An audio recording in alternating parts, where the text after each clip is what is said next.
C'est l'heure de remplir votre déclaration d'impôt. Mais savez-vous réellement comment vos revenus sont taxés? Dans cette vidéo, je ne vais pas vous apprendre à remplir votre déclaration, mais plutôt à comprendre comment tout cela fonctionne. Quels sont vos revenus imposables? Comment fonctionnent les abattements? Et même les crédits et réductions d'impôts? Car vous ne pouvez pas optimiser ce que vous ne comprenez pas. Investir, ça s'apprend. Vous êtes prêts? C'est parti!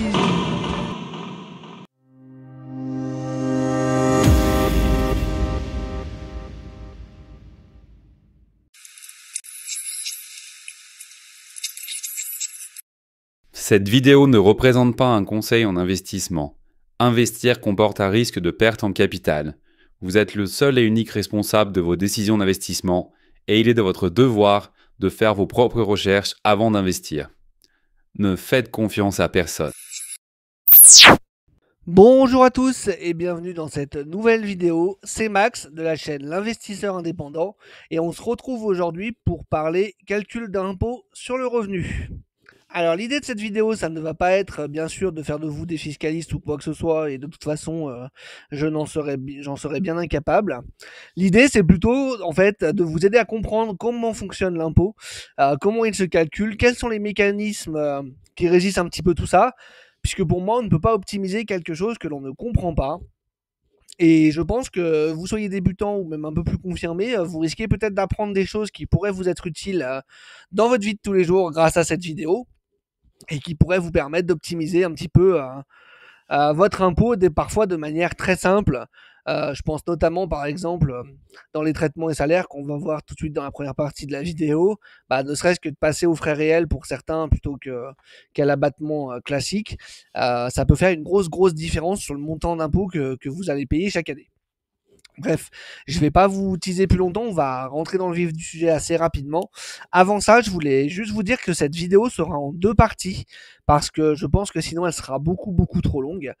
Donc vous avez la première partie qui sort donc ce soir, où on va voir en fait toute la première ligne, donc de traitement et salaire jusqu'à plus-value de cession mobilière. C'est ce qui va vraiment nous prendre le plus longtemps. Et dans la vidéo qui sortira donc lundi prochain, on verra ensuite tout ce qui est donc le calcul de l'impôt, donc à partir du revenu brut global jusqu'à votre impôt définitif. Et suite à ça, normalement, l'impôt ne devrait plus avoir beaucoup de secrets pour vous.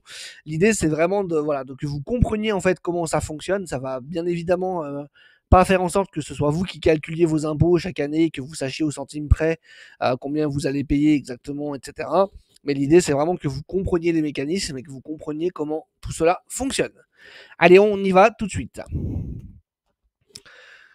Donc on va commencer par les revenus qui sont les plus taxés en France, qui sont donc les traitements et salaires, et qui, je pense, sont les revenus principaux de la majorité des gens qui travaillent en France. Donc les salaires, donc dans les traitements et salaires, ce qui va être compris, ça va être tout ce qui s'apparente à du salaire et également aux primes. Donc si vous avez un 13e mois, si vous êtes commercial, que vous avez des primes sur le chiffre d'affaires que vous faites, tout ça, ça rentre dans la catégorie traitement et salaire. Donc ce qui va être imposé dans cette catégorie, c'est l'ensemble des salaires et des primes que vous allez recevoir du 1er janvier au 31 décembre. Pour vérifier ce montant, vous pouvez vous baser sur votre feuille de paye du mois de décembre de l'année dont on est en train de calculer l'impôt. Et normalement, en bas, quelque part proche du montant que vous recevez en salaire mensuel, vous allez avoir le total de vos salaires annuels. Et c'est donc normalement, si vous n'avez pas changé d'entreprise en cours d'année, ce montant-là qui sera bien reporté sur votre déclaration d'impôt. À partir de là, vous avez deux choix quand vos salaires et vos primes sont remontés. Le choix numéro 1, et je pense que c'est celui qui est choisi par la majorité des gens parce qu'ils ne prennent pas le temps de se former, et par méconnaissance aussi, et qui n'ont pas envie de se prendre la tête, c'est l'abattement forfaitaire de 10%. Donc en fait, dans ce cas-là, vous n'avez absolument rien à faire. Quand vos revenus et salaires seront notés, l'administration fiscale appliquera automatiquement un abattement de 10%. Autrement dit, pour prendre un exemple concret, si vous gagnez 30 000 euros par an en salaire plus prime, l'administration fiscale appliquera donc un abattement de 10%, donc ils vous enlèveront 3 000 euros. Et vous aurez donc 27 000 euros de salaire qui seront taxés à l'impôt sur le revenu. La deuxième solution, si vous estimez que vous dépensez plus que 10% par an de ce que vous gagnez pour vous rendre au travail, donc en frais kilométriques, en frais de repas et et tout ce genre de choses, vous pouvez appliquer ce qu'on appelle donc les frais réels. C'est-à-dire que vous allez pouvoir déduire certains frais avec des calculs de votre revenu imposable. L'idée, c'est que de faire ça si vos frais réels représentent plus de 10% du coût de votre salaire, sinon ça n'a aucun intérêt. Donc vous allez pouvoir déduire vos frais kilométriques, vos frais de transport, donc domicile et lieu de travail. Si vous habitez à 40 km de votre lieu de travail, vous pouvez déduire jusqu'à un maximum 80 km aller-retour. À partir du moment où vous habitez à plus de 40 km de votre lieu de travail, normalement vous êtes plafonné à 80 km aller-retour, sauf cas spécifique. Je vous mettrai le lien en description de la page des impôts pour ceux qui veulent en savoir plus, où là vous pourrez déduire au-delà des 80 km par jour aller-retour. En plus des frais de transport, qui seront donc calculés par le barème qui est fourni par l'administration fiscale, vous avez un simulateur, en fait vous rentrez le nombre de kilomètres que vous faites, vous rentrez la puissance fiscale de votre véhicule, et c'est le simulateur du site des impôts qui va vous dire combien vous pouvez déduire à ce moment-là. Vous pouvez également déduire vos frais de péage et vos frais de parking pour leur montant réel du moment que vous avez les justificatifs. Parce que tout ce que je vais vous dire là, si vous faites les frais réels, vous devez pouvoir justifier de ces dépenses pendant au moins les 3 prochaines années. Voilà. Vous pouvez également déduire les frais de repas. Donc en fait, encore une fois, vous aurez plus d'infos dans le lien en description, mais l'administration fiscale, elle détermine un coût chaque année de combien est censé vous coûter un repas que vous prenez chez vous. Et en fonction des cas de figure que vous aurez, si à cause de votre travail vous êtes obligé de manger en dehors de votre domicile, vous allez pouvoir déduire un certain montant de ce que vous mangez en dehors de votre domicile, en fonction de si vous avez un self sur votre lieu de travail ou pas, si vous mangez dehors, si vous avez des tickets restaurants ou pas, etc. Donc encore une fois, pour ceux et celles qui veulent plus d'informations, vous n'hésitez pas à consulter le lien qui est en description et vous aurez tous les détails de comment vous pouvez déduire, de combien vous pouvez déduire, du maximum, des règles à respecter, etc. Vous pouvez également déduire les déplacements professionnels, les frais de formation, les locaux et équipements professionnels. Donc voilà, à vous de faire le calcul. Si vous n'êtes pas sûr que tous ces frais réels ne représentent pas plus de 10%, mais que vous avez quand même un doute, je vous invite à faire au moins un calcul rapide. Ce qui sera le plus intéressant, bien évidemment, bien souvent, ce sera les frais kilométriques. Donc si vous voyez que, j'en sais rien, vous avez droit à 3000 euros d'abattement sur les 10% et que vos frais kilométriques, ça représente 1000 balles, il y a peu de chances que les frais réels soient plus avantageux. Par contre, si vous avez le droit à 3000 balles à 10%, mais que vos frais kilométriques représentent déjà 2800 balles, là, je pense que ça vaut le coup de faire le calcul des frais réels pour voir si ce serait pas plus intéressant que l'abattement forfaitaire de 10%. Donc ça, c'est déjà une optimisation très simple à faire. Je pense qu'il y a beaucoup de gens qui pourraient le faire, mais qui ne le font pas. Et ça peut faire vraiment une grosse différence sur votre impôt final. Surtout si vous habitez assez loin de votre lieu de travail, les frais kilométriques, ça a vraiment un réel impact sur votre revenu imposable quand vous pouvez les déduire, vraiment. Il y a certains traitements et salaires également qui sont exonérés de fiscalité. Donc il y a certains, c'est vraiment des cas très spécifiques, notamment pour les alternants, les jeunes, les étudiants, les choses comme ça. Encore une fois, sur le lien en description, vous aurez toutes les infos. Donc avant de passer sur les revenus professionnels, ce que je n'ai pas précisé, c'est que par défaut, si vous faites votre déclaration d'impôt sans rien modifier, ce sera toujours l'abattement forfaitaire de 10% qui sera appliqué par l'administration fiscale. Si vous voulez passer sur les frais réels, il faut que vous cochiez une case et à ce moment-là, vous aurez une annexe de votre déclaration d'impôt qui sera à compléter avec le détail de vos calculs pour justifier du coup des frais réels que vous prenez en compte. Donc ça demandera bien une action supplémentaire de votre part, mais encore une fois, comme je vous l'ai dit, parfois ça peut vraiment valoir le coup de le faire. Cela vous amènera vraiment une réduction de votre revenu imposable qui peut être non négligeable dans certains cas. Allez, on passe maintenant sur les revenus professionnels. Donc au niveau des revenus professionnels, je vous ai fait un petit tableau où en fait on va avoir 4 catégories. Donc déjà, en sein des revenus professionnels, on va parler donc des BIC et des BNC. Alors les BIC, c'est les bénéfices industriels et commerciaux. Donc ça va être tout ce qui va être activité d'achat-revente, tout ce qui va être les commerçants, même des fois les artisans. Et les BNC, pour faire très simple, ce sont les professions libérales. Donc tout ce qui vont être les huissiers de justice, les notaires, les médecins, les avocats. Et parmi ces revenus professionnels, donc vous avez au choix 2 régimes. Donc soit le régime micro, soit le régime réel. Ce qui va particulièrement nous intéresser dans cette vidéo, ça va être le régime micro, puisqu'en fait, le régime réel, ce sont des sociétés bien souvent, et donc vous avez un comptable qui vous fait le boulot, et c'est lui qui va vous dire qu'est-ce qu'il faut déclarer, à quel endroit pour vos déclarations de revenus, si jamais vous versez un salaire.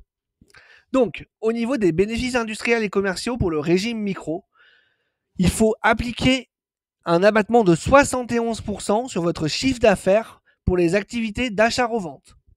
Donc en gros, j'ai une activité d'achat-revente, je fais 100 000 euros de chiffre d'affaires, j'aurai un abattement de 71 000 euros et j'aurai donc que 29 000 euros qui seront taxés à l'impôt sur le revenu. Pour les autres activités, donc pour les activités de service, ce sera 50% du chiffre d'affaires. Donc même cas de figure, j'ai un chiffre d'affaires de 100 000 euros, je n'aurai que 50 000 euros qui seront taxés à l'impôt sur le revenu. Pour les BNC au régime micro, vous devez inscrire le montant de vos recettes. Donc ce montant sera ensuite réduit automatiquement lors du calcul de votre impôt d'un montant forfaitaire de 34% du chiffre d'affaires avec un abattement minimum de 305 euros. Donc vous avez un abattement qui est un petit peu plus faible en BNC, mais c'est aussi parce qu'en BIC, au régime micro, vous ne pouvez pas déduire vos charges. Et quand vous avez une activité d'achat-revente, vous ne pouvez pas déduire, par exemple, le montant des achats, les choses comme ça, et vous êtes taxé sur le chiffre d'affaires. C'est pour ça que vous avez aussi un abattement qui est beaucoup plus important, alors qu'en BNC, normalement, vous avez moins de frais professionnels, normalement en tout cas. Donc c'est pour ça que vous avez un abattement qui est un peu plus faible. Au régime réel sur le BIC, donc pour les autres entreprises, le bénéfice imposable est le bénéfice net et vous déclarez le montant du chiffre d'affaires auquel vous aurez retiré les charges déductibles. Donc encore une fois, à partir du moment où vous êtes en réel, vous avez un comptable et c'est votre comptable qui vous fait tous ces calculs. Et donc ça va être la même chose au BNC, le régime réel. Donc pour les autres entreprises, le bénéfice imposable et le bénéfice net, vous déclarez le montant du chiffre d'affaires auquel vous avez retiré les charges déductibles. Je vous ai pris une capture d'écran d'un petit tableau que vous retrouvez encore une fois dans l'article de l'administration fiscale sous cette vidéo, qui vous détaille en fait en fonction des chiffres d'affaires qui sont réalisés par les entreprises, comment vous pouvez déclarer. Donc si vous êtes en vente de marchandises en BIC, jusqu'à 188 700 euros par an, vous pouvez être au micro. À partir de 188 700 euros et jusqu'à 840 000 euros, vous êtes au régime réel simplifié. Et au-delà de 840 000 euros, vous êtes au régime réel normal. Pour les bénéfices industriels et commerciaux prestations de services, le régime micro, c'est uniquement jusqu'à 77 700 euros. De 77 700 euros à 254 000 euros, vous êtes au réel simplifié. Et au-delà de 254 000 euros, vous êtes au régime réel normal. Sur les bénéfices non commerciaux, le régime micro, c'est également jusqu'à 77 700 euros. Et au-delà de 77 700 euros, vous êtes au régime de la déclaration contrôlée, qui est donc le régime réel. Si vous êtes micro-entrepreneur, donc au régime micro, vous pouvez peut-être bénéficier du versement libératoire de l'impôt sur le revenu.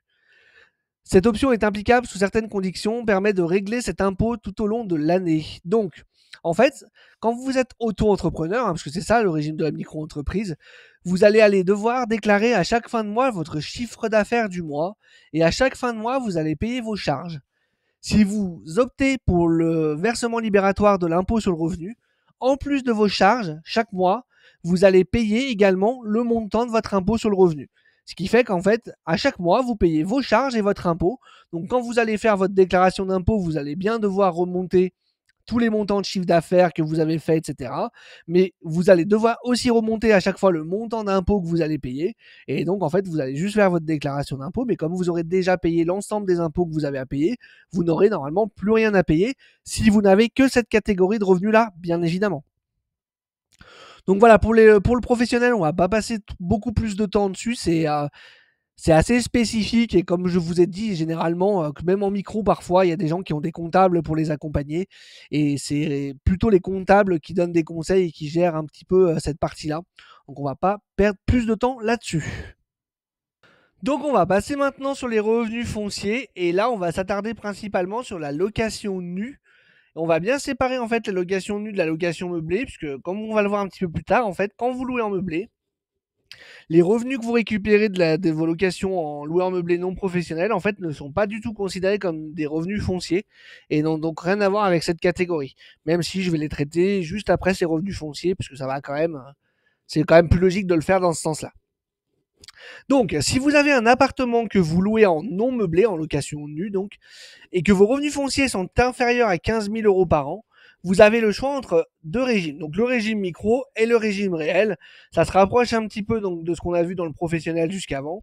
Au-delà de 15 000 euros, si vous recevez plus de 15 000 euros de loyer par an, vous n'avez plus le choix, vous êtes forcément au régime réel. Donc au régime micro, comment ça se passe? On va commencer par là, ce que vous allez voir, c'est le plus simple. Donc là, vous allez devoir déclarer vos loyers encaissés, les dépenses qui incombent normalement au propriétaire et que vous avez mis à la charge du locataire, et les subventions et indemnités perçues. Et là-dessus, vous allez avoir un abattement de 30%. Comme sur le régime micro sur les professionnels qu'on a vu juste avant, vous ne pouvez rien déduire d'autre. Vous avez cet abattement de 30% et basta. Si vous avez fait des travaux, des choses comme ça, c'est automatiquement compté dans cet abattement de 30%, vous ne pouvez rien déduire de plus. Si vous passez au régime réel, alors déjà faites bien attention parce que si vous optez pour le régime réel, vous êtes obligé de rester sur ce régime pendant au moins 3 années consécutives. Vous ne pouvez pas changer chaque année, passer un cours réel, un cours micro, un cours micro, un cours réel. Donc là, sur le régime réel, vous allez devoir noter vos loyers perçus, desquels vous allez devoir déduire toutes les charges de fonctionnement en fait de votre logement. Donc je vous en ai listé quelques-unes, la liste est bien évidemment non exhaustive. Encore une fois, vous aurez le lien en description du site des impôts et de l'article qui parle des revenus fonciers et vous aurez plus de détails. Donc vous pourrez déduire les frais de réparation et d'entretien, les travaux d'amélioration comme la rénovation énergétique par exemple, les provisions pour charges de copropriété, donc tout ce que vous allez payer à votre syndic de copropriété, les frais de gestion, si jamais votre location est gérée par une agence immobilière par exemple, les frais que vous payez à l'agence, vous pouvez les déduire de vos loyers perçus. Les primes d'assurance également, donc l'assurance propriétaire non occupant, la garantie loyer impayé, l'assurance emprunteur si vous avez un prêt sur le bien que vous louez. Vous pouvez également déduire les intérêts d'emprunt si vous avez un prêt. Et vous pouvez enfin déduire certains impôts comme la taxe foncière, la taxe d'ordures ménagères, etc. Encore une fois, c'est une liste non exhaustive. Si jamais, une fois que vous avez déduit toutes ces charges, vous avez un résultat qui est négatif. Par exemple, vous louez un appartement donc à 500 euros par mois, donc ça vous fait 6 000 euros de revenus fonciers. Et vous avez fait 15 000 euros de travaux, par exemple, en 2024 dans cet appartement. Bah déjà, juste avec les travaux, vous savez que vous allez être en déficit. Et donc, c'est ce qu'on appelle le déficit foncier. Et on va voir ça sur l'écran, du coup, juste après. Donc, le déficit foncier, déjà, ce qu'il faut savoir, c'est que les travaux de construction, d'agrandissement, de transformation, par exemple, ne sont pas déductibles. Donc, uniquement les travaux d'entretien, de réparation, de rénovation énergétique. Mais si par exemple vous décidez de prendre un logement, de le couper en deux pour en faire deux, ça ne pourra pas vous générer de déficit foncier. Si par exemple vous achetez un local commercial et que vous voulez le transformer en local d'habitation, ça ne pourra pas rentrer dans le déficit foncier non plus. Donc la part du déficit qui résulte des dépenses autres que les intérêts d'emprunt, donc ça déjà c'est un point important, les intérêts d'emprunt ne peuvent pas être déduits de votre revenu global. Mais le reste, oui, c'est déductible de votre revenu global dans la limite de 10 700 euros. Autrement dit, je reprends mon exemple, vous avez reçu 6 000 euros de loyer, vous avez fait 15 000 euros de travaux. Ce qui veut dire que, du coup, 6 000 moins 15 000, ça veut dire que vous êtes à moins 9 000. Et les 9 000 euros qui restent, vous pouvez les déduire de vos revenus et salaires, de vos revenus pro, de vos revenus de capitaux mobiliers, et de vos cessions de valeur mobilière. Dans la limite de 10 700 euros. Ou s'il s'agit de travaux de rénovation énergétique, permettant à un bien de passer d'une classe énergétique E, F ou G à une classe de performance énergétique A, B, C, D au plus tard au 31 décembre 2025, vous pouvez déduire jusqu'à 21 400 euros cette fois-ci, donc le double.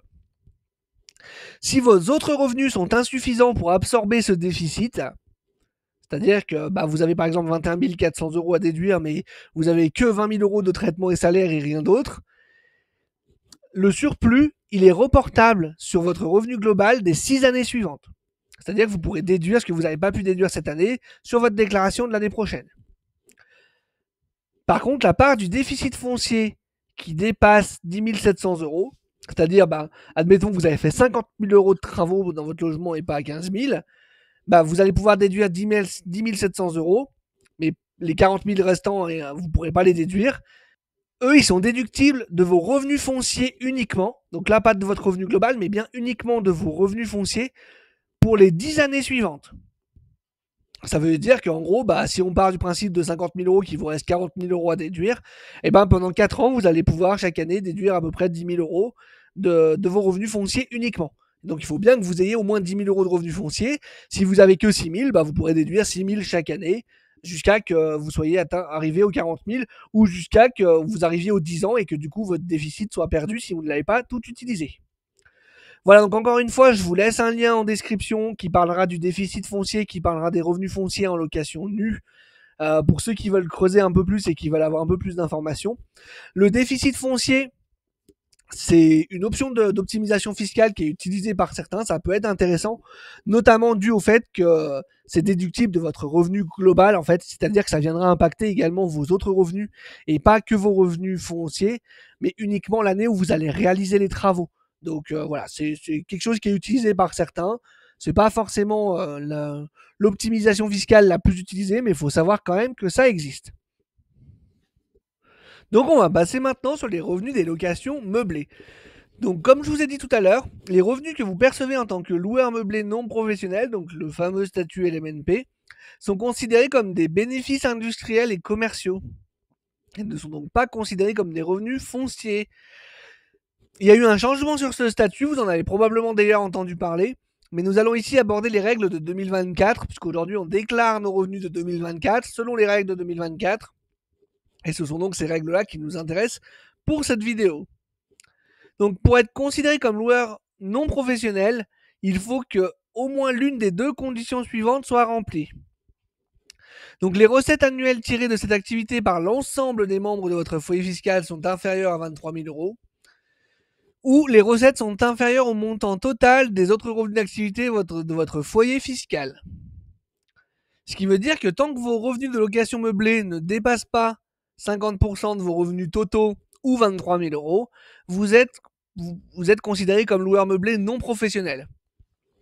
Si vous ne respectez plus ces conditions, vous serez considéré comme loueur meublé professionnel, qui est un statut que nous n'aborderons pas dans cette vidéo, bien que s'il y a des gens qui veulent en savoir plus à ce sujet, encore une fois, vous aurez l'article en description qui parle du statut LMNP, et vous aurez également un lien vers un article qui parle du statut de loueur meublé professionnel. Donc comme ce sont des revenus bénéfices industriels et commerciaux, globalement, l'imposition se passe de la même manière, même s'il y a plusieurs cas de figure. Donc on va prendre le cas général. Donc le cas général, c'est vous achetez un appartement et vous le mettez en location en meublé. Donc en location longue durée, en location courte durée non classée, si vos revenus ne dépassent pas 77 700 euros par année ou 188 700 euros pour les meublés de tourisme classés, vous avez le choix entre le régime micro et le régime réel. Au-delà de ces sommes, vous êtes forcément au régime réel. Donc ça se passe vraiment comme on a vu tout à l'heure. Et donc pour les locations meublées au régime micro, vous avez un abattement de 50% sur vos revenus et vous ne pouvez rien déduire d'autre. Et au régime réel, c'est votre comptable qui vous fera votre bilan et vous déclarez ce que le comptable vous dira. Honnêtement, pour les gens qui font du loueur meublé non professionnel, il n'y a vraiment pour moi aucun intérêt à être sur le régime micro.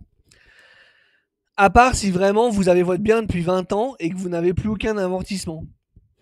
Parce qu'en fait, on va pas prendre trop de temps là-dessus, mais je vais quand même vous l'expliquer.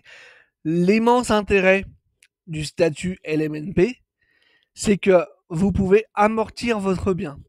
C'est-à-dire que vous achetez un appartement à 200 000 euros, vous mettez des meubles à l'intérieur, peu importe. On va dire que le tout vous revient à 200 000 euros. Et pour faire un exemple très simple, parce que c'est pas du tout comme ça que ça se passe, mais c'est vous expliquer le fonctionnement. En fait, votre comptable, il va vous dire, ok, ce bien, on va l'amortir sur 10 ans. Et donc, si vous l'avez payé 200 000 euros, en fait, vous avez 20 000 euros d'amortissement par année qui vont se déduire des loyers que vous touchez. Donc en fait, si vous recevez, par exemple, si ce bien en question que vous avez acheté 200 000 euros, vous le louez 500 euros par mois, vous avez d'un côté 6 000 euros de revenus fonciers, de l'autre côté déjà 20 000 euros d'amortissement à déduire. Ce qui fait qu'en fait, grosso modo, pendant les 7 à 10 premières années, vous allez avoir aucune fiscalité sur vos revenus. sur les loyers que vous allez percevoir, puisque rien qu'avec l'amortissement du bien, vous arriverez à effacer en fait les loyers que vous allez recevoir. Et là où c'est avantageux par rapport au déficit foncier, c'est qu'en réalité, il n'y a aucun argent qui sort de votre poche. Le bien, vous l'avez acheté, l'amortissement, vous payez rien pour qu'il se fasse. Quand vous louez en nu et que vous faites du déficit foncier, si vous faites 50 000 euros de travaux, alors effectivement, ça sera déduit de vos loyers que vous allez recevoir, mais les 50 000 euros, vous les avez payés, hein. Vous les avez sortis de votre poche. Hein. Alors que là, l'amortissement, c'est juste un amortissement comptable. Il n'y a aucun argent qui sort de votre poche, mais ça vient malgré tout effacer en fait les loyers que vous recevez chaque mois. Donc c'est le gros avantage du statut de LMNP. Et donc honnêtement, je pense que 99% des gens qui sont en LMNP sont au régime réel. Donc ça nécessite d'avoir un comptable pour faire un bilan, etc. Mais rien que cet amortissement vous permettra de ne pas avoir de fiscalité sur les loyers que vous allez recevoir. Bien souvent. Donc il y a un petit peu d'autres cas de figure en location meublée, puisque vous pouvez aussi louer une pièce de votre domicile. Et là, en fait, on va distinguer deux cas de figure. Soit vous la louez occasionnellement, c'est-à-dire vous avez une chambre en trop chez vous, une pièce de votre logement, un studio dans votre garage que vous louez de temps en temps sur Airbnb, par exemple. Soit vous le louez habituellement, c'est-à-dire vous avez un locataire à l'année, par exemple. Donc si vous faites une location occasionnelle d'une pièce de votre domicile, les revenus provenant de la location en meublé occasionnel sont imposables dans la catégorie des bénéfices industriels et commerciaux. Toutefois, vous êtes exonéré si vous remplissez les deux conditions suivantes. Vous louez une ou plusieurs pièces de votre habitation principale à des personnes de passage et les revenus perçus ne dépassent pas 760 € TTC par an. Si vous ne respectez pas ces deux conditions, vous êtes imposé, comme on l'a vu avant au cas général. Si vous faites une location habituelle d'une pièce de votre domicile, vous n'avez pas à déclarer les revenus provenant de la location ou de la sous-location d'une partie de votre résidence principale. Ce dispositif est ouvert jusqu'au 31 décembre 2026.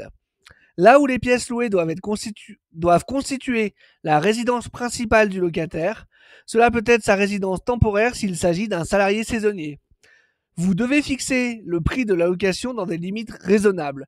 Donc le loyer annuel ne doit pas dépasser par mètre carré de surface habitable hors charge 206 € en Ile-de-France et 152 € dans les autres régions. Donc si vous respectez ces conditions, pas d'imposition. Si vous ne les respectez pas, imposition identique au cas général, donc régime micro ou régime réel.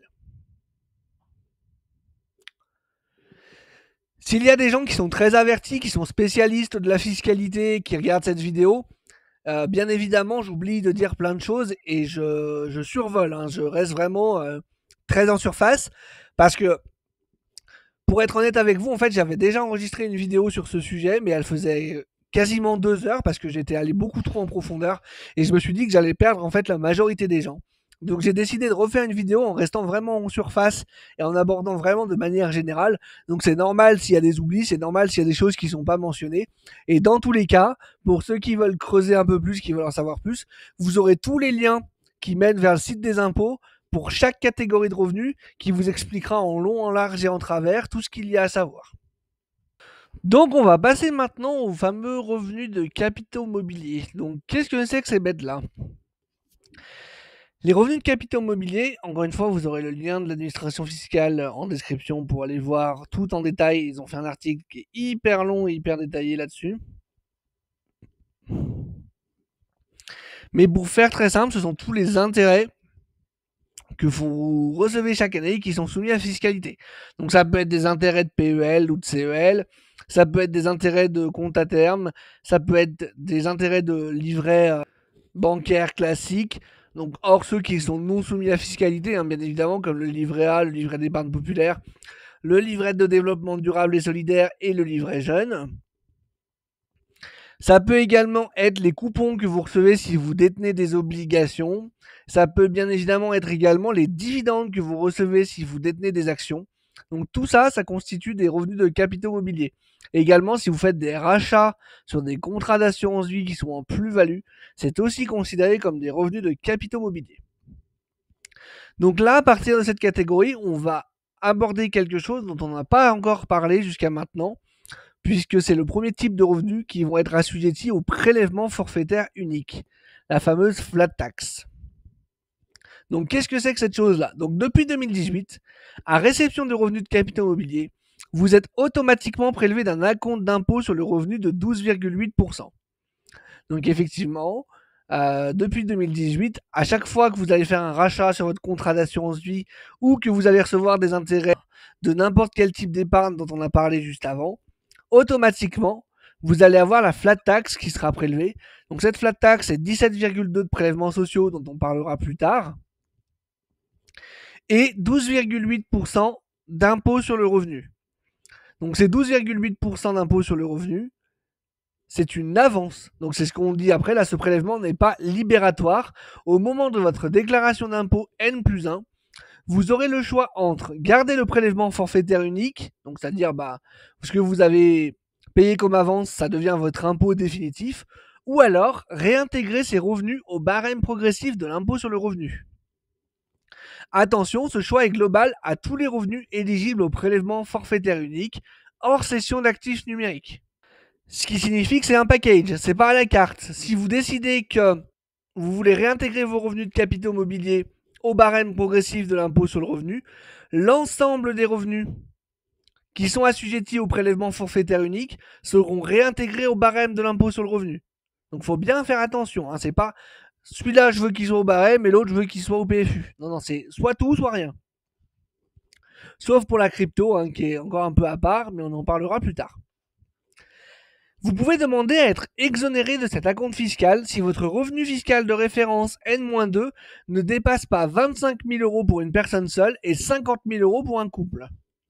Cette demande de dispense doit être présentée à votre banque avant le 30 novembre de l'année précédant l'encaissement des revenus. C'est-à-dire que si vous vouliez être exonéré de ce prélèvement forfaitaire unique, de cette avance d'impôt sur le revenu pour 2025, vous auriez dû faire la demande de dispense à votre banque avant le 30 novembre 2024. Et en fait, ça vous évite qu'à chaque fois que vous allez recevoir donc des intérêts, des revenus de capitaux mobiliers, que l'État vienne vous prendre ces 12,8%, surtout si vous êtes non imposable, ce qui veut dire qu'en fait, si vous payez cette flat tax alors que vous êtes non imposable, en fait, l'État va vous prendre ces 12,8% et va vous les rembourser en fait un an et demi après parfois. Donc en signant cette dispense, ça vous évite d'avoir à payer cette avance pour rien en fait, si vous êtes non imposable par exemple. Donc en réalité, je pense qu'il y a très peu de gens qui le font, parce que je pense aussi qu'il y a très peu de gens qui sont au courant que ça existe. Mais si vous êtes non imposable, ça peut être intéressant pour ne pas avoir à payer une avance d'impôt en fait pour rien, tout simplement. Et donc comme on a vu plus haut, quoi qu'il arrive, si vous n'avez pas fait de dispense, vous avez ce prélèvement forfaitaire unique qui vous est prélevé. Mais au moment de votre déclaration d'impôt, si vous cochez la case de OP, vous avez la possibilité de réintégrer ces revenus au barème progressif de l'impôt sur le revenu. Mais alors, quel serait l'intérêt de faire cela? Donc, si vous passez au barème, vous avez un abattement de 40% sur les dividendes éligibles. Vous pouvez également déduire les frais et charges, les déficits des revenus de capitaux mobiliers des années antérieures. Si jamais vous avez une moins-value sur une année, s'impute sur les revenus des années suivantes et une fraction de la CSG afférente aux revenus de capitaux mobiliers est déductible du revenu global. Ça, ce sont des avantages que vous n'avez pas du tout si vous restez au prélèvement forfaitaire unique. Donc si vous avez opté pour l'imposition au barème, vos revenus de placement financier sont pris en compte pour le calcul de l'impôt sur le revenu au barème, après déduction de certains frais engagés pour leur acquisition et leur conservation. Donc sont admis en déduction pour leur montant réel et justifié les frais de garde des titres, les fameux droits de garde que vous payez dans votre banque. Les frais d'encaissement des coupons, en général, l'établissement payeur les a déjà déduits. Les frais de location de coffre, les primes d'assurance concernant les valeurs mobilières si l'objet n'est pas de garantir une dépréciation de ces valeurs.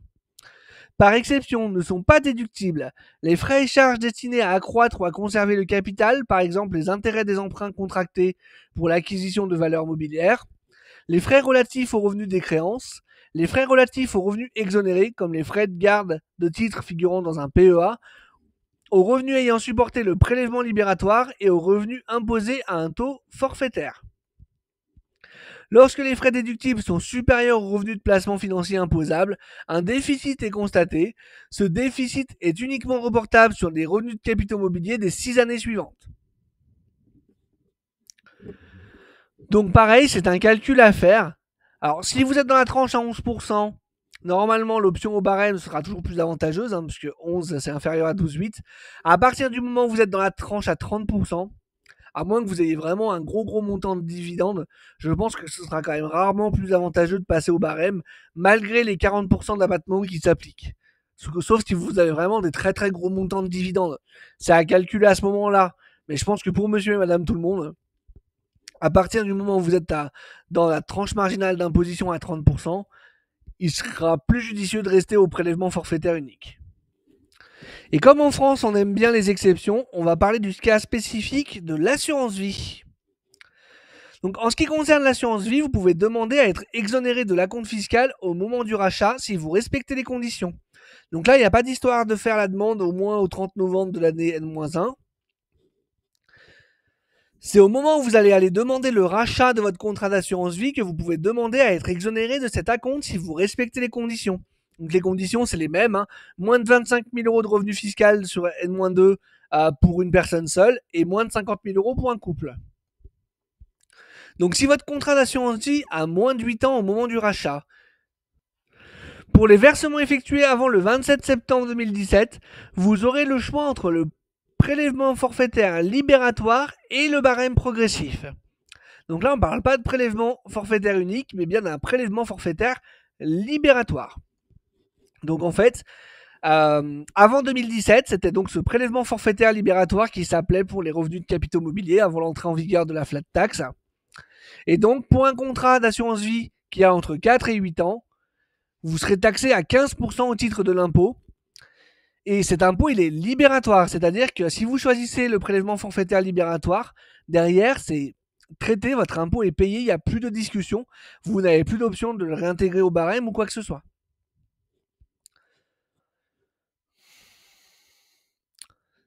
Donc si vous calculez bien, ce cas de figure-là, il lui reste plus que quelques mois à vivre, puisqu'en fait, les contrats, pour les versements effectués avant le 27 septembre 2017, pour des contrats qui ont moins de 8 ans, ça va se terminer au 27 septembre 2025. Et donc, on n'aura plus à parler de prélèvement forfaitaire libératoire, mais jusqu'au 27 septembre 2025, c'est encore le cas, donc ça peut être votre cas, et ça peut exister, donc il faut le savoir. Si votre contrat a plus de 8 ans, il faut savoir que quand vous faites un rachat sur votre contrat d'assurance vie, systématiquement, si votre contrat est en gain, vous allez racheter donc du capital que vous allez verser, mais vous allez également racheter de la plus-value. Donc vous avez le droit à un abattement de 4 600 euros sur les intérêts pour une personne seule et 9 200 euros pour un couple par année. Autrement dit, vous avez un contrat d'assurance vie que vous avez ouvert il y a 10 ans. Vous avez versé 10 000 euros dessus. Aujourd'hui, il vaut 15 000 euros, vous décidez de le clôturer parce que vous avez besoin de récupérer les fonds. Vous êtes marié et votre compagne, elle n'a pas d'assurance vie. Si vous clôturez votre contrat d'assurance vie, vous avez donc 5 000 euros de plus-value. Vous n'aurez pas d'impôt à payer sur ces 5 000 euros, puisque vous avez 9 200 euros d'abattement sur les intérêts pour un couple. Ce montant-là, il sera quand même soumis aux prélèvements sociaux. On en parlera plus tard dans cette vidéo des prélèvements sociaux, enfin dans la vidéo de la semaine prochaine exactement. Mais du coup, voilà, là, sur l'impôt, pas d'impôt tant que vous ne rachetez pas au moins 9 200 euros d'intérêt pour un couple par année. Et c'est bien par année. C'est-à-dire que vous pouvez le faire en 2025, en 2026, en 2027. Au-delà, si jamais donc vous avez plus de 9 200 euros d'intérêt pour un couple ou 4 600 euros pour une personne seule, vous serez taxé à 7,5% si l'ensemble de vos contrats d'assurance vie ne dépasse pas 150 000 euros. C'est-à-dire que si vous avez une assurance vie chez Generali, une assurance vie chez Rothschild et une assurance vie chez Linksea, et que l'ensemble de ces contrats d'assurance vie fait 100 000 euros, vous serez taxé à 7,5%. Si l'ensemble de ces contrats d'assurance vie c'est 170 000 euros, là vous serez taxé à 12,8%. Donc on revient au principe du PFU, avec option au barème progressif, avec les mêmes abattements. C'est-à-dire que si vous décidez de réinclure ces montants au barème progressif de l'impôt sur le revenu, vous aurez toujours l'abattement de 4 600 euros sur les intérêts pour une personne seule et 9 200 euros d'abattement pour un couple par année. C'est assez compliqué le cas de l'assurance vie. Je ne vais pas trop m'éterniser là-dessus. De toute façon, je ferai des vidéos au sujet de l'assurance vie plus tard sur cette chaîne qui vous expliquera en long, en large et en travers comment fonctionne ce contrat. Mais voilà, ce qu'il faut retenir, c'est que si votre contrat il a plus de 8 ans, bah potentiellement, si vous rachetez moins d'un certain montant d'intérêt, vous n'avez pas d'impôt, juste les prélèvements sociaux. Et si votre contrat a plus de 8 ans et que vous rachetez plus que les abattements d'intérêt, vous serez fiscalisé à 7,5% si l'ensemble de vos contrats d'assurance vie sont inférieurs à 150 000 euros et à 12,8% si vos contrats d'assurance vie dépassent 150 000 euros. Et donc, on va pouvoir passer à la dernière catégorie de revenus que nous allons voir ensemble, qui sont donc les plus-values de cession de valeurs mobilières. Alors, qu'est-ce qui est imposable dans cette catégorie-là? Donc, les ventes de valeurs mobilières, donc actions, obligations ou autres titres d'emprunt négociables et de droits sociaux, les opérations de bourse, les gains ou retraits de PEA ou de PEA-PME dans les 5 années suivant l'ouverture du PEA, les gains résultant de rachats d'actions de sociétés à capital variable et de fonds de commun de placement, les cessions directes de gré à gré comme les ventes, les partages, les prêts, les échanges ou les apports de titres, et les opérations de rachat ou de retrait assimilées à des cessions à titre onéreux comme les rachats d'actions de SICAV ou dissolution de sociétés, de barres de FCP, etc. En gros, pour les particuliers, pour monsieur et madame tout le monde, à chaque fois que vous allez vendre une action, vendre une obligation ou vendre un bout de fonds de commun de placement ou de SICAV, si vous le vendez en plus-value, c'est cette plus-value qui sera imposable en fait, tout simplement. Alors malgré tout, on a quand même des opérations qui sont exonérées. Donc sont exonérés les titres détenus dans un plan épargne entreprise, le fameux PEE, à partir du moment où vous les gardez pendant au moins 5 ans, vous êtes exonéré quand vous les sortez de ce plan épargne entreprise. Les titres détenus dans un PEA ou dans un PEA-PME en cas de retrait après 5 ans, effectivement, c'est le gros avantage fiscal du PEA, c'est qu'au bout de 5 ans, vous êtes assujetti aux prélèvements sociaux, mais vous êtes exonéré d'impôts sur les plus-values, quel que soit leur montant. Et enfin, les parts de certains fonds de placement à risque sous réserve du respect des conditions exonérées à l'article blablabla du Code général des impôts. Donc les FCPR, FCPI, c'est souvent des produits qui sont utilisés pour défiscaliser.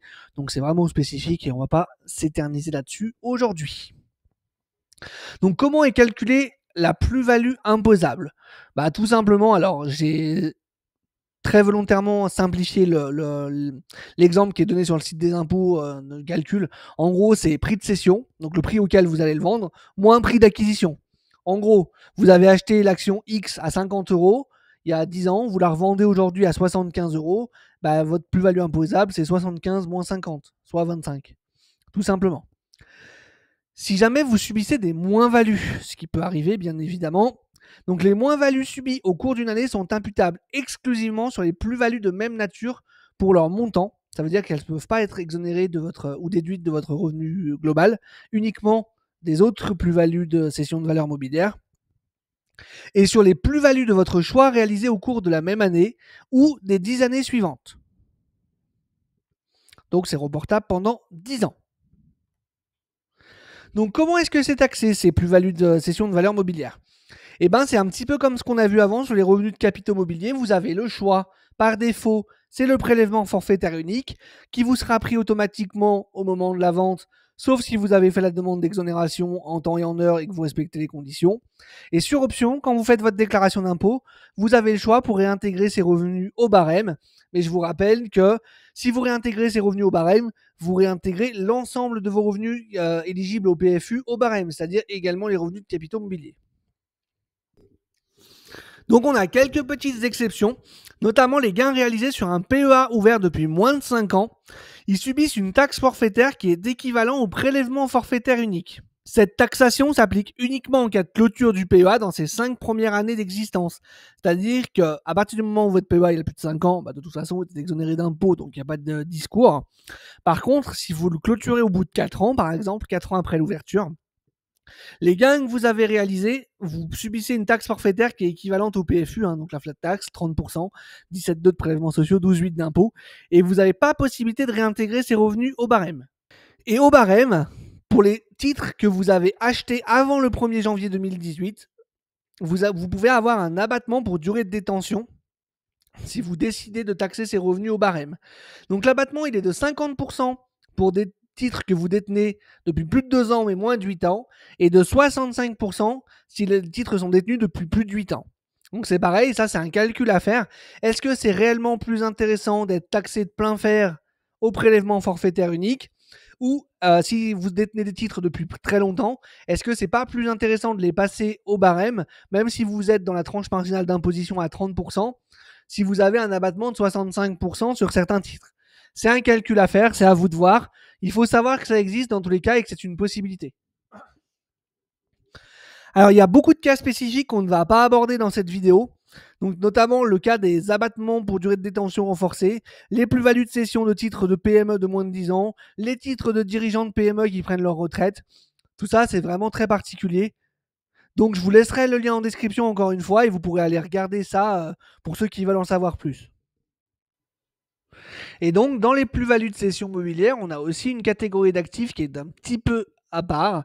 Ce sont les actifs numériques, donc nos fameuses crypto-monnaies. Et là, vous allez voir que c'est relativement compliqué. Donc, je vais vous présenter un petit peu ce qui est dit sur le site des impôts. Et je vous donnerai ensuite, par la suite, une recommandation à avoir, surtout si vous sortez des gros montants du marché crypto-monnaie. Donc, sont imposables toute transformation d'actifs numériques réalisée par une personne physique en une monnaie ayant cours légal, sauf si le montant total des cessions ne dépasse pas 305 € par année. Donc, ce qui veut dire, en fait, c'est qu'à chaque fois que vous allez vendre une crypto-monnaie en euros, en dollars, en francs suisses ou à n'importe quelle autre monnaie ayant cours légal, là, ça déclenche un acte fiscal. Et si vous avez une plus-value, il y aura une taxation. Voilà ce que ça veut dire. Sauf si vous faites des cessions, c'est-à-dire que si vous vendez moins de 305 € par année. C'est-à-dire que vous vendez 300 € de Bitcoin sur 2024, vous n'êtes pas taxé. À partir du moment où vous vendez 306 € de Bitcoin, si jamais il y a une plus-value, vous serez taxé. Donc, comment calculer cette plus-value? Donc, la plus ou moins value brute est égale à la différence entre, d'une part, le prix de cession et d'autre part, le produit du prix total d'acquisition de l'ensemble du portefeuille d'actifs numériques par le quotient du prix de cession sur la valeur globale de ce portefeuille. Si vous aussi vous avez compris, c'est normal, moi non plus. Donc, en gros, plus ou moins value brute égale prix de cession moins prix total du portefeuille fois prix de cession divisé par la valeur globale du portefeuille. Donc, en fait, le prix de cession, c'est le prix de vente. Donc ça, c'est assez facile à le trouver. C'est le prix auquel vous allez vendre vos crypto-monnaies. Le prix total d'acquisition, là déjà, vous allez voir, c'est un peu plus compliqué. C'est la valeur de votre portefeuille global de crypto-monnaie au moment où vous avez acheté la crypto-monnaie que vous êtes en train de vendre. Donc là, vous voyez déjà, compliqué. Et la valeur globale du portefeuille, c'est la valeur totale de votre portefeuille au moment de la vente. Donc en fait, si vous voulez le prix de cession, c'est assez facile de l'avoir. La valeur du global du portefeuille au moment de la vente, si on sait qu'il le faut, on fait un screenshot de notre portefeuille global au moment où on fait notre vente. C'est aussi assez facile, encore est-il, de l'avoir. Par contre, le prix total d'acquisition, donc la valeur du portefeuille au moment de l'achat, c'est un bordel sans nom. Surtout que généralement, quand on achète des crypto-monnaies, on les achète par palier. On n'achète pas juste une seule fois 10 000 € de Bitcoin et terminé. On va peut-être acheter 10 fois 1000 €. Donc ça veut dire qu'à chaque fois, il faut qu'on fasse une photo de notre portefeuille global au moment de l'achat et qu'on le pondère, qu'on en fasse une moyenne. Enfin, c'est vraiment un casse-tête chinois, ce truc. Vraiment. Donc, on nous dit par ailleurs que la plus-value nette imposable est déterminée après compensation entre les plus-values et moins-values de sections d'actifs numériques et de droits s'y rapportant réalisées par l'ensemble des membres du foyer fiscal au cours d'une même année d'imposition. Donc en gros, si vous vendez des actifs en plus-value, d'autres en moins-value, il va falloir compenser les deux et à la fin voir s'il reste une plus-value ou une moins-value. Et c'est l'ensemble des membres du foyer fiscal en plus. C'est pas que une personne physique, c'est vraiment si vous êtes marié, en couple, que vous faites une déclaration commune, monsieur et madame. À compter des revenus 2023, vous pouvez opter pour l'imposition au barème de cette plus-value. Donc, comme pour les cessions d'actifs classiques et comme les revenus de capitaux mobiliers, mais vous devez alors cocher la case 3CN. Cette option est indépendante de celle prévue à la case 2OP, donc option pour l'imposition au barème des revenus de capitaux immobiliers et des plus-values de cession mobilière. Donc là, pour le coup, c'est vraiment indépendant la crypto. Si vous voulez y passer au barème, vous pouvez passer que votre crypto au barème et garder vos revenus de capitaux mobiliers et plus-values de cession mobilière au prélèvement forfaitaire unique. C'est pas forcément lié. Il faut savoir que c'est la seule catégorie de revenus qui sort du tout ou rien, en fait, les cessions d'actifs numériques. Si l'ensemble des cessions imposables réalisées par les membres du foyer fiscal génère une moins-value, vous pouvez indiquer son montant en ligne 3BN. Cette moins-value n'est pas imputable sur les autres plus-values de cession d'autres biens et n'est pas reportable sur les années suivantes. Donc en fait, vous devez indiquer votre moins-value, mais elle vous sert à rien en fait. Elle est ni imputable sur les autres plus-values que vous avez faites, ni reportable sur les années suivantes, pour le moment en tout cas. Donc, honnêtement, vu comme c'est compliqué, parce que là en fait, on parle en plus de plus-value de cession, mais il faut savoir que certains revenus que vous allez générer en DeFi, si vous allez faire du lending, du borrowing, des pools de liquidité, que sais-je d'autre, certains revenus, certains intérêts que vous allez percevoir sont normalement sujets à impôt. Aujourd'hui, on est vraiment dans un flou quand même assez global là-dedans. J'ai l'impression qu'il n'y a pas grand monde qui sait qu'est-ce qui doit être taxé, qu'est-ce qui ne doit pas être. Si vous faites des faibles montants de plus-value, si vous n'avez pas des gros montants en crypto, si vous avez, je sais pas, bon, entre 5 et 10 000 euros en crypto et que voilà, vous faites, je sais pas, 2-3 000 euros de plus-value sur une année, vous pouvez utiliser un outil comme Waltio qui va vous permettre de connecter vos portefeuilles et qui va vous générer en fait une sorte d'imprimé fiscal unique qui va vous dire bah voilà, vous devez mettre tel chiffre dans telle case, tel chiffre dans telle case, tel chiffre dans telle case. Normalement, pour la majorité des gens, ça devrait suffire.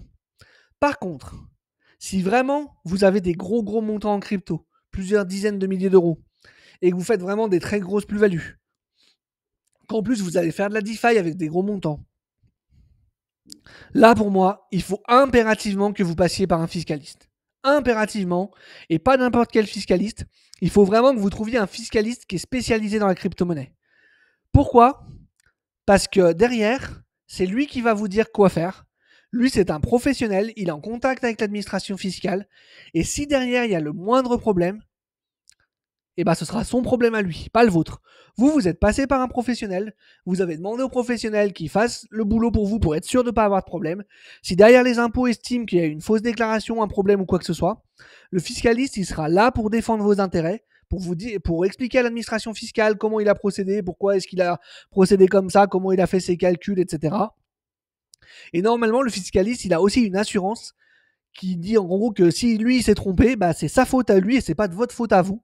Et donc si vous devez avoir un redressement ou quelque chose comme ça, normalement, avec le fiscaliste, vous allez pouvoir vous arranger pour que ce soit lui qui paye ce qu'il a à payer en plus, l'amende, etc. Normalement en tout cas.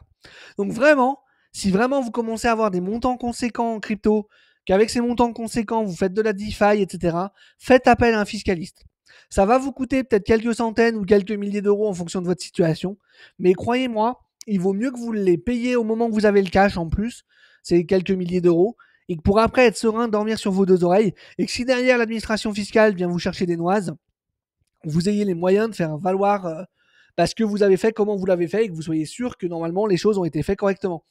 Surtout que si vous êtes quelqu'un qui avait un revenu au SMIC ou qui gagnait 2 000 euros par mois, et que d'un coup d'un seul vous sortez 200 000 ou 300 000 euros du marché des crypto-monnaies, je peux vous dire que ça va clignoter rouge sur l'administration fiscale et qu'il y a quand même de fortes chances qu'ils viennent regarder ce qui s'est passé sur vos comptes et d'où vient cet argent. Donc il vaut mieux que vous ayez fait les choses correctement dès le départ, que vous soyez passé par un professionnel, que vous puissiez prouver votre bonne foi, parce que si vous passez par un fiscaliste, c'est que vous avez envie que les choses soient faites comme il faut. Et déjà, s'il y a des erreurs, les impôts seront déjà beaucoup moins méchants, entre guillemets, avec vous, parce que ils vont voir que vous êtes de bonne foi. Ils vont se dire que vous avez fait appel à un professionnel, c'est que vous voulez faire les choses correctement. Donc après, il peut se dire, bon voilà, il y a une erreur. Au pire, vous réglez l'impôt que vous n'avez pas réglé en plus et terminé, on n'en parle plus. Si par contre, vous avez fait les choses vous-même, n'importe comment, sans vous être renseigné ou quoi, là, l'administration fiscale, ils peuvent considérer qu'en plus de ça, vous êtes de mauvaise foi ou pire, que vous avez fait les choses volontairement, que vous avez essayé de dissimuler pour pas payer l'impôt, et là, ils vous allument. Là, clairement, ils vous allument, ils vont pas vous louper. Donc voilà, vraiment, si vous commencez à avoir des gros montants en crypto, faites appel à un fiscaliste. Si vous avez quelques milliers d'euros, que vous faites des petites plus-values ou des moyennes plus-values, vous faites peu ou pas de DeFi, passez par Waltio, ça devrait normalement être suffisant. Et puis écoutez, on va s'arrêter là pour aujourd'hui. On a déjà une vidéo qui va durer pas loin d'1 heure. Vous voyez, c'est quand même assez dense, les impôts, tout ce qu'il y a à savoir. Encore une fois, on est plutôt resté en surface. L'idée, c'est que vous compreniez comment ça se passe en arrière-plan. vous compreniez comment l'administration fiscale traite tous ces différents revenus. Et une fois que vous avez compris un petit peu la mécanique, c'est déjà bien plus simple pour vous d'envisager, de voir comment vous pourriez faire déjà pour optimiser un petit peu. Après, ça vous sert juste à avoir des bases, hein, effectivement, hein, ça ne vous servira pas à faire des montages fiscaux complexes. Mais par contre, pour quelqu'un qui a des revenus fonciers, quelqu'un qui a des revenus professionnels, qui en plus de ça a des salaires dans son foyer fiscal, qui en plus de ça a des gros revenus de capitaux mobiliers, des choses comme ça peut lui donner quelques pistes et lui donner surtout l'idée d'aller voir un professionnel, que ce soit un comptable, un expert comptable, un fiscaliste, peu importe, en ayant déjà 2-3 bases et en ayant déjà 2-3 idées de ce qui serait potentiellement envisageable selon lui avant d'aller voir un professionnel pour pouvoir discuter avec lui, parce que bien évidemment, je ne suis pas du tout fiscaliste et cette vidéo n'a pas du tout vocation à faire du conseil fiscal, bien évidemment, mais c'est vraiment de vous expliquer la mécanique derrière tout ça, pour vous donner quelques pistes pour améliorer votre situation. Et comme je vous ai dit, hein, dans certains cas, juste de passer aux frais réels sur vos salaires plutôt que sur l'abattement forfaitaire, ça peut déjà avoir un énorme impact sur votre avis d'impôt pour certaines personnes. Voilà, donc on se retrouvera la semaine prochaine pour voir, une fois qu'on a déterminé tous ces revenus dans chaque catégorie, qu'est-ce qu'on en fait et comment l'administration fiscale va calculer votre impôt en fait par rapport à tout ça. Donc tout ça, c'est dans la vidéo de la semaine prochaine. Je vous invite à bien activer la cloche des notifications pour ne pas manquer la sortie de la prochaine vidéo. Si vous êtes intéressé par tout ce qui concerne de près ou de loin l'investissement de manière générale et que vous n'êtes pas encore abonné, je vous invite à le faire. N'hésitez pas également à liker la vidéo si elle vous a plu, à la partager autour de vous si vous pensez qu'elle pourrait être utile à certaines personnes que vous connaissez. Et puis moi je vous retrouve du coup la semaine prochaine pour une nouvelle vidéo pour vous aider à vous aussi devenir un investisseur indépendant. Allez, ciao, à la prochaine!